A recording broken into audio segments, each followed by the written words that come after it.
അങ്ങ് മലമുകളിലെ ഏറ്റവും ഉയരമുള്ള മരത്തിൽ ഒരു പരുന്തിൻ കൂടുണ്ടായിരുന്നു. ആ കൂട്ടിൽ ഒരമ്മപ്പരുന്തും അതിന്റെ കുഞ്ഞും സ്നേഹത്തോടെ ജീവിച്ചിരുന്നു.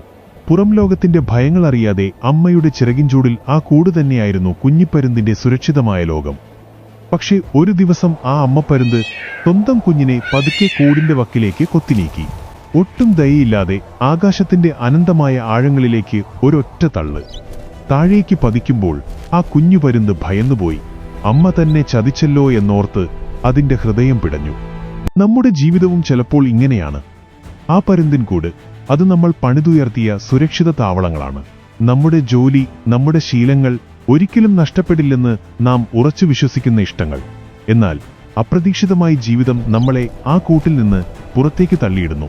ഒരുപക്ഷെ അതൊരു ജോലി നഷ്ടമാകുന്ന രൂപത്തിലാവാം, അല്ലെങ്കിൽ പ്രിയപ്പെട്ട എന്തെങ്കിലും നഷ്ടപ്പെടുന്ന വേദനയിലാവാം. ആ വീഴ്ച നമ്മളെ വല്ലാതെ തളർത്തിക്കളയും. പക്ഷെ ഒന്നോർക്കുക, ആ തള്ളിയിടൽ നമ്മളെ തകർക്കാനല്ല, മറിച്ച് നമുക്കും പറക്കാൻ കഴിയുമെന്ന സത്യം നമ്മളെ ഓർമ്മിപ്പിക്കാനാണ്. നമ്മുടെ ഉള്ളിൽ ഉറങ്ങിക്കിടക്കുന്ന ചിറകുകളെക്കുറിച്ച് നമ്മെ ബോധ്യപ്പെടുത്താനാണ്. അതുകൊണ്ട് ജീവിതം നിങ്ങളെ താഴേക്ക് തള്ളിയിടുമ്പോൾ ഭയക്കരുത്. അതൊരു വീഴ്ചയല്ല, അതൊരു തുടക്കമാണ്, പറന്നുയരാനുള്ള ആദ്യത്തെ അവസരം. നിങ്ങളുടെ ചിറകുകളിൽ വിശ്വസിക്കുക, അവയെ മെല്ലെ വിടർത്തുക, പിന്നെ ആകാശത്തോളം ഉയരങ്ങളിലേക്ക് പറക്കുക. കാരണം ഈ ആകാശം നിങ്ങളുടേതാണ്.